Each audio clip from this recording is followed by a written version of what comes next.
Bonjour, on reprend.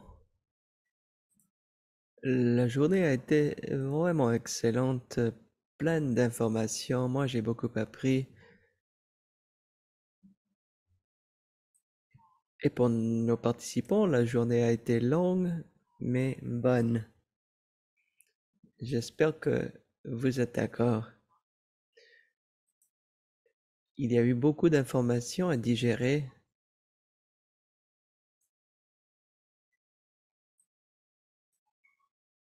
Et une fois que nous allons modifier un peu l'enregistrement, nous allons afficher l'enregistrement sur notre site web. Donc, si vous voulez ce dont on a parlé aujourd'hui, peut-être vous aimeriez avoir accès à l'un des outils dont nous avons parlé. Vous pouvez nous écrire à info@kidneycancer.ca et où vous pouvez nous appeler. Donc, n'hésitez pas de nous joindre si vous venez de recevoir un diagnostic, si vous voulez du soutien, de l'information, nous sommes là pour vous aider. Et si vous suivez votre parcours de traitement depuis un certain temps, peut-être vous faites face à de nouvelles difficultés ou vous avez besoin de plus d'informations, nous sommes là pour vous aider. Donc, n'hésitez pas. Nous aurons notre séance de discussion durant la semaine prochaine. Vous pouvez vous inscrire. Vous pouvez y participer. Donc, c'est un milieu privé où les patients et les aidants peuvent discuter de nouvelles options de traitement, les difficultés que vous avez. Nous comprenons vos besoins. Donc, c'est devenu quelque chose de vraiment excellent. Et certaines personnes sont là depuis le départ et nous sommes comme une famille. Donc, si vous ne voulez pas y participer, c'est correct, mais veuillez laisser.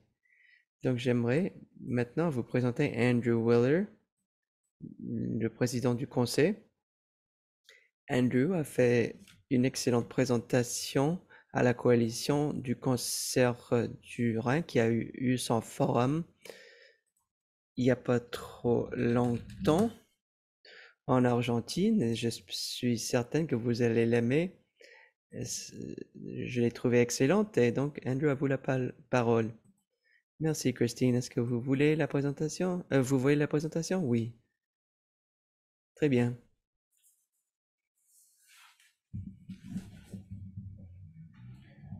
Comme Christine l'a dit, je vais parler de la survie. Avant de commencer, je vais vous donner quelques informations sur ce que veut dire la survie. Différentes entités et différents sites web ont différentes façons de la décrire, mais la définition du NIH fusionne toutes ces définitions. Donc la survie, pour ce qui est du cancer, c'est entre le moment où vous recevez votre diagnostic jusqu'à la fin de vie et toutes les activités qui se passent entre ces deux moments. Ça dit que je ne partage plus mon écran. Désolé Andrew, je ne vois pas vos diapos. C'est parfait.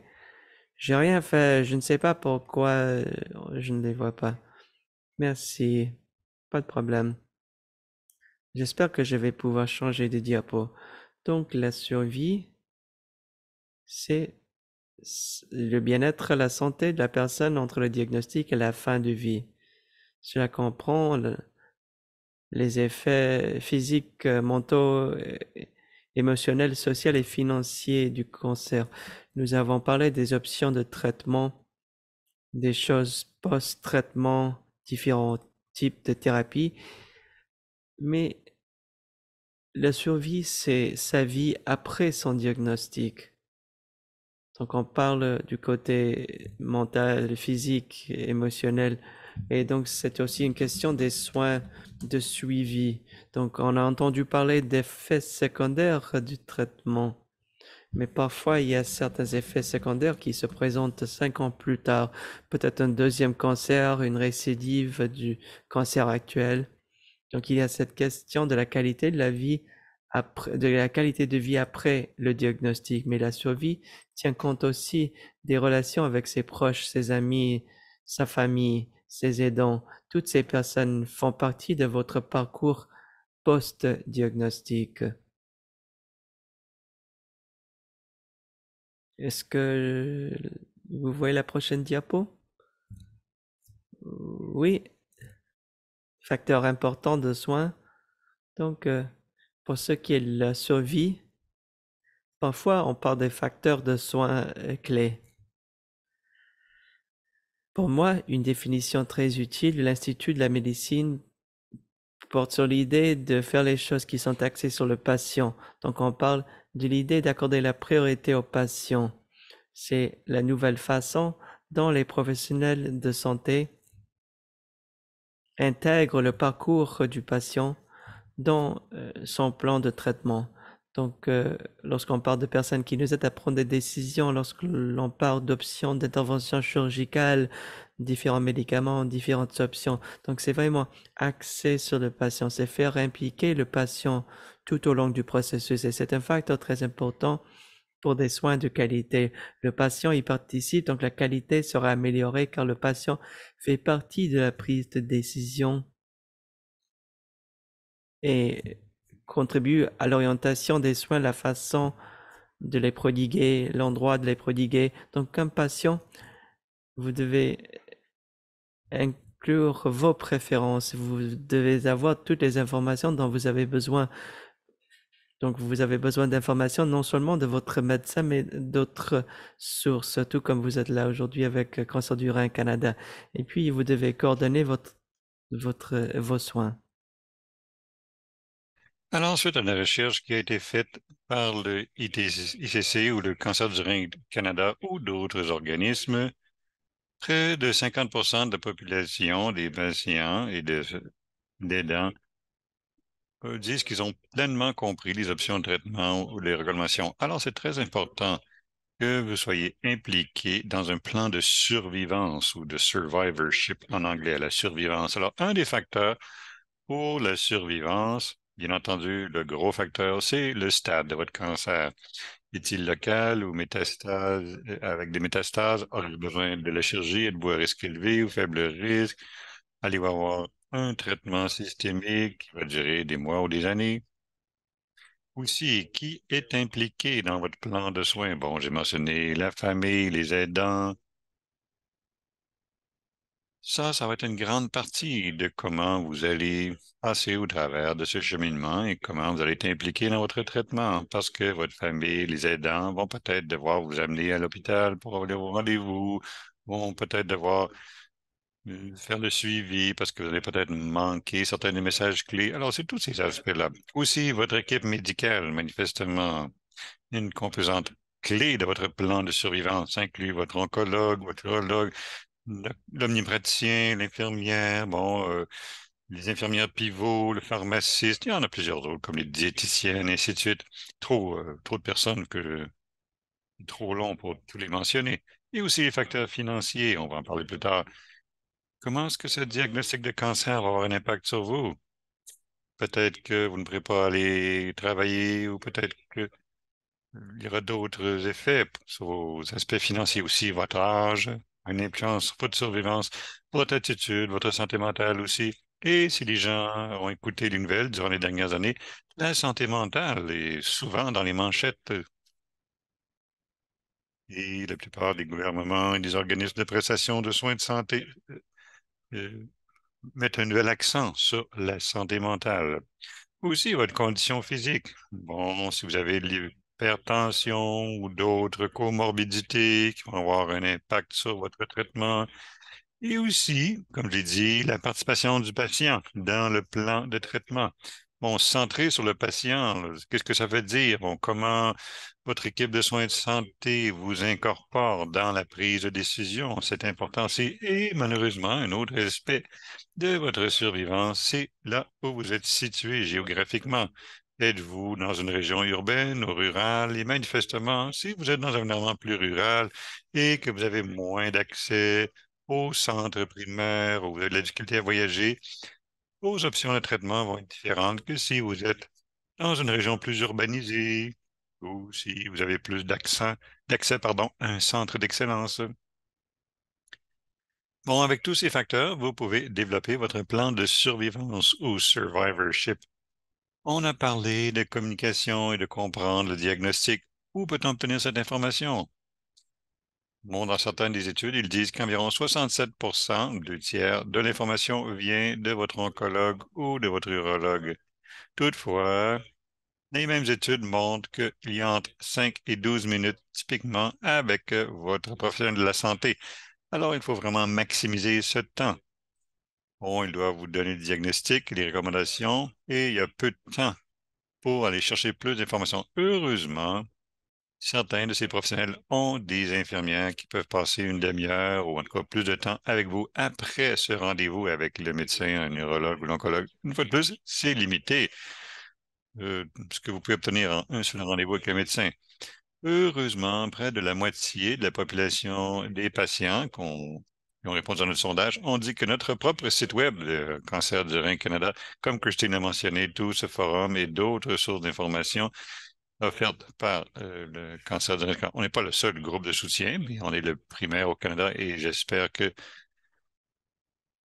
nous facilitons l'accès à l'information. Et aussi, il y a votre omnipraticien. Une fois de plus, le médecin de famille avait beaucoup d'informations, mais peut-être qu'ils ne sont pas à jour sur les derniers développements dans les traitements.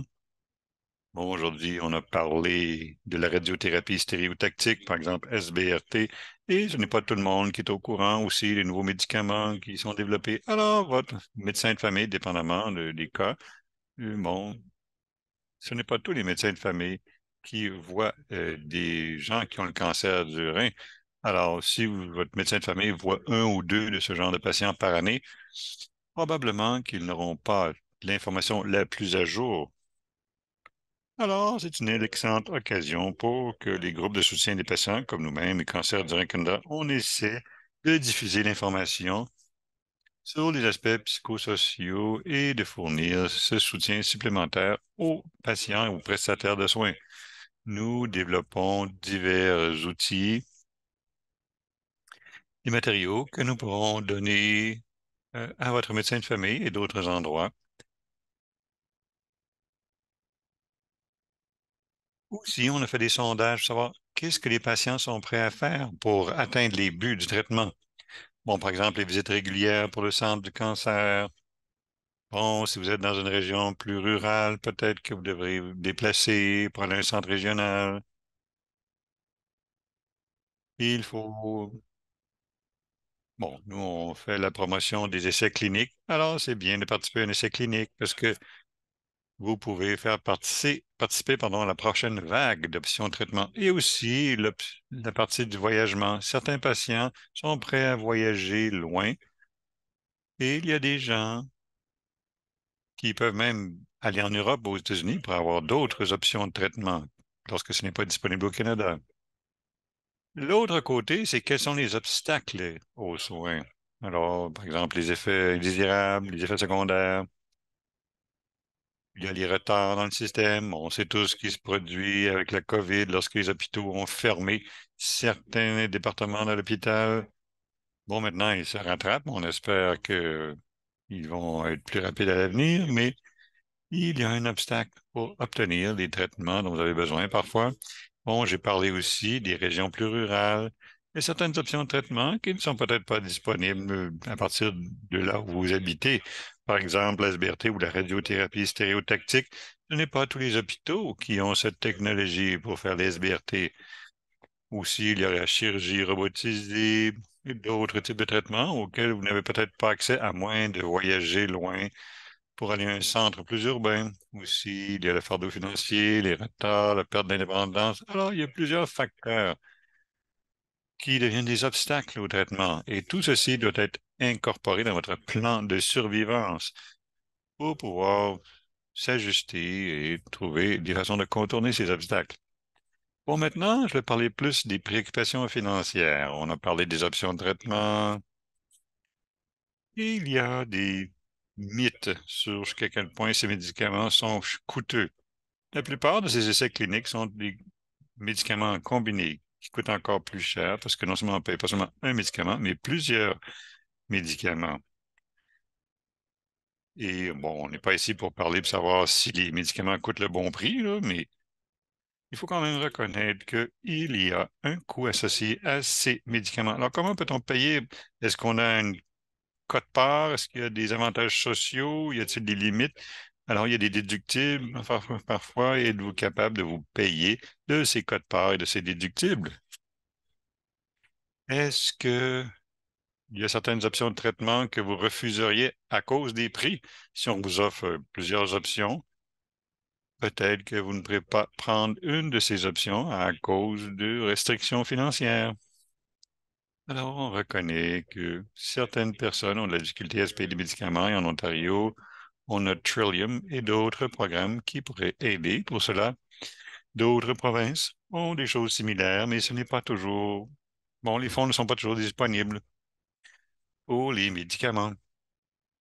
Et en plus de ça, c'est pas seulement les médicaments.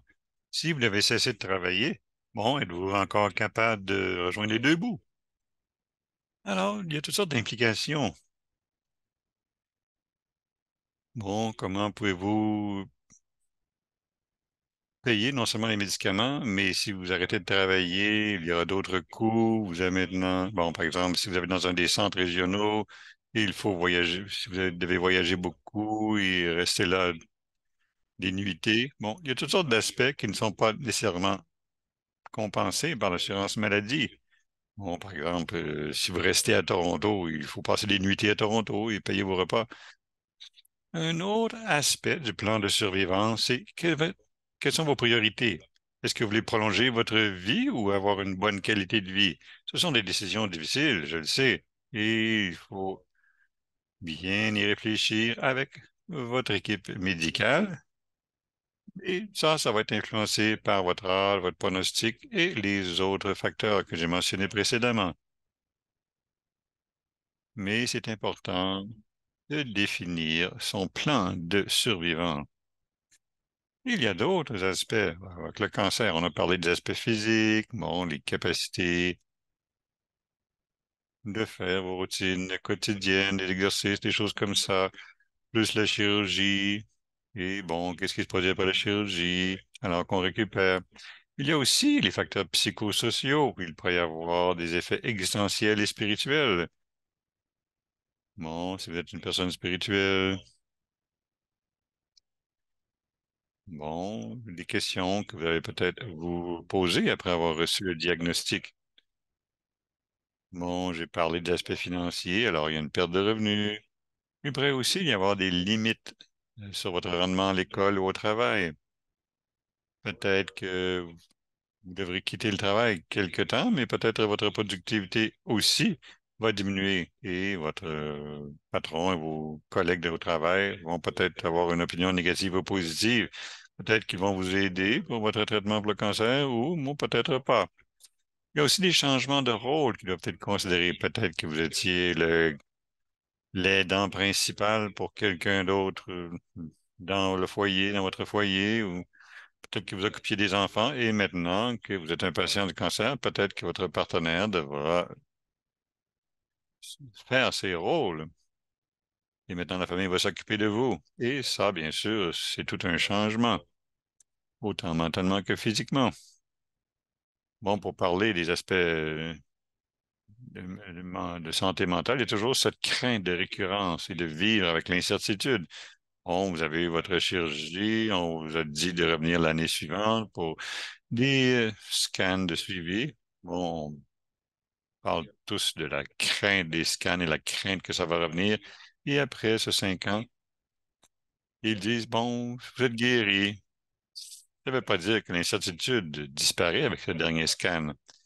Il y a aussi des comorbidités complexes et quel est leur impact sur votre, comment dire, vos demandes pour les soins de santé.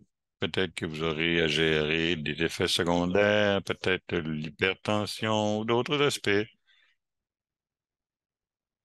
Et il y a souvent des médicaments qui souvent ont des interactions négatives. Et ultimement, il y a ce sens de la mortalité et la crainte de la mort qui peut avoir un impact sur votre bien-être en général. Alors, tous ces aspects doivent être pris en considération dans vos plans de survivance.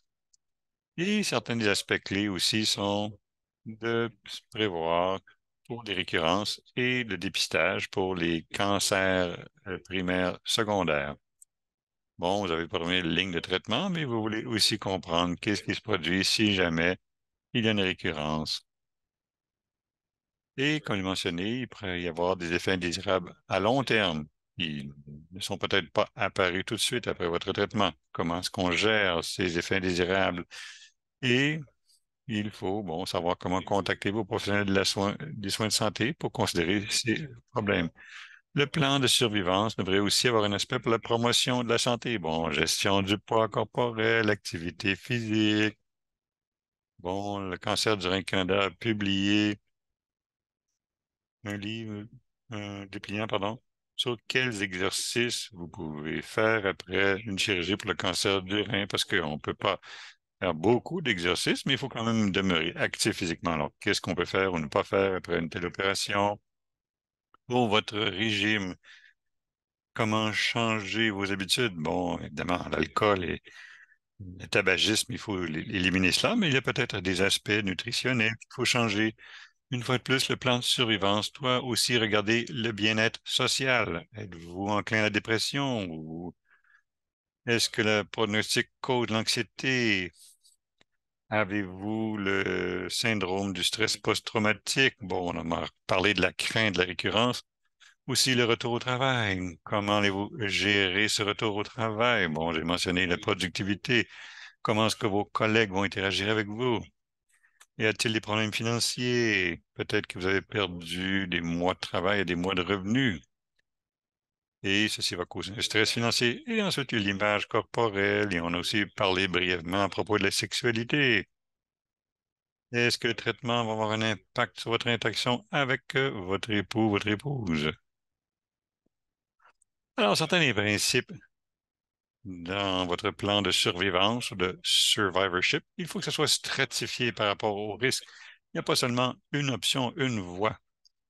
Alors que vous allez passer au travers de votre survivance, il y a des risques différents, bon, pour la récurrence et ainsi de suite. Alors, il faut incorporer ces diverses options dans votre plan de survivance. Il devrait y avoir des résumés de traitement. Bon, si vous ne pouvez pas contacter votre professionnel de soins primaires et que vous aboutissez dans un autre bureau de médecin, il devrait pouvoir comprendre le genre de traitement que vous avez déjà reçu et quel était le plan de soins et comment ils peuvent s'ajuster versus votre plan de traitement général. Alors, une fois de plus, c'est l'information et l'éducation, autant des patients que des aidants, pour qu'on puisse comprendre les choix et avoir la confiance d'avoir ce plan de survivance, de le gérer. Et comme j'ai mentionné, dans certains endroits, après la COVID surtout, ça a pris beaucoup de temps pour avoir accès à un médecin, d'avoir de la chirurgie dont vous aviez besoin. Mais s'il y a une récurrence, vous ne voulez pas attendre aussi longtemps. Est-ce qu'il y a moyen d'accélérer ce nouvel accès aux médecins qui vous ont traité la première fois? Et il y a aussi un aspect maintenant avec la COVID, on a appris, comme aujourd'hui, bon, on est en virtuel. Alors maintenant, les médecins peuvent avoir la surveillance à distance et coordonner les soins sans venir physiquement au bureau. Surtout si vous êtes un patient qui habite dans une région rurale et qui vous devez interagir avec un centre de cancer plus urbain. Et bien sûr, on a parlé des caregivers, les aidants. On les appelle souvent les autres survivants du cancer et ils ont souvent plusieurs des mêmes problèmes que les gens qui ont le cancer. Peut-être qu'ils n'ont pas eu la chirurgie ou les effets secondaires, mais souvent les aidants vivent la fatigue, l'insomnie, la perte de la force physique, la perte d'appétit, du poids, dépression, l'anxiété, le stress, syndrome du stress post-traumatique, la crainte. Et bon, peut-être que votre aidant va perdre des revenus parce qu'il passe plus de temps avec vous pour vous soigner. plus de temps avec le patient et eux ne sont pas capables de travailler autant ou doivent même arrêter de travailler pour être des aidants. Alors, il y a toutes sortes d'aspects qui doivent être considérés pour ce qui est des aidants. Alors, si vous mettez tout ceci ensemble, on a besoin d'un plan de survivance, de survivorship, mais il faut que ça soit personnalisé. On ne peut pas avoir de solution unitaire. Alors, il faut prendre en considération votre âge, votre sexe, le revenu annuel, l'état marital, emplacement géographique, et etc. Et tous ces aspects vont devenir des facteurs dans comment votre plan de survivance sera structuré. Et une fois de plus, la journée après, bon, comment dire, avoir rencontré votre médecin, votre chirurgien, après votre chirurgie, bon, après que vos traitements se terminent, vous n'écrivez pas un plan de survivance et que vous n'y touchez plus pendant les 10 prochaines années. Non, il faut que ça évolue avec vous. C'est un document vivant. Peut-être que votre état marital va changer, peut-être que vous allez déménager. Alors, votre plan de survivance doit vous suivre, doit évoluer avec vous. Et parfois, c'est cyclique aussi, parce que, bon, par exemple, votre rendez-vous annuel ou périodique avec votre professionnel de la soin de santé, peut-être que vous devrez le mettre à jour. Une chose à propos du plan de survivance, c'est qu'il doit être réaliste.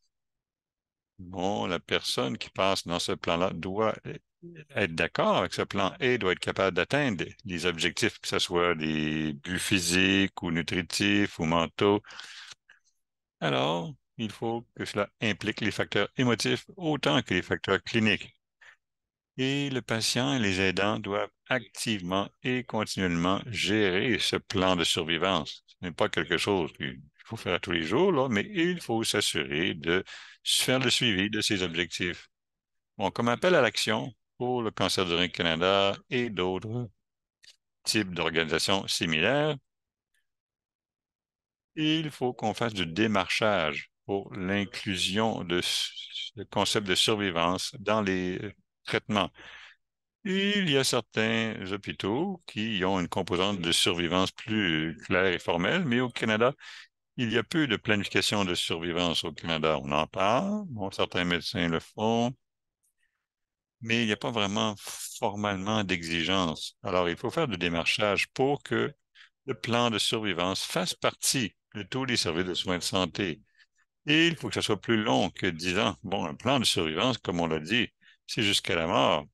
Alors, bon, vous allez voir des scans pendant 5 ans, et peut-être que ce ne sera pas assez pour avoir toutes les interactions pour vous aider à concevoir ce plan de survivance.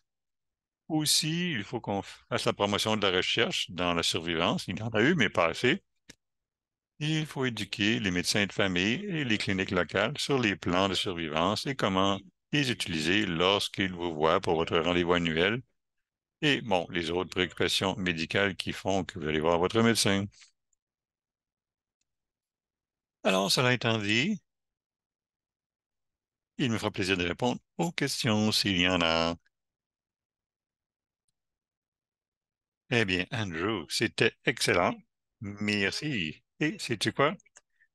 On n'en parle pas assez de ce concept de survivance ou de survivorship. Ceci amène toutes sortes de facteurs, bon, le plan de soins, la qualité de vie et aussi le diagnostic et de vivre avec le cancer du rein. Souvent, on ne regarde pas tous ces facteurs-là importants. Alors, merci beaucoup de nous en avoir parlé.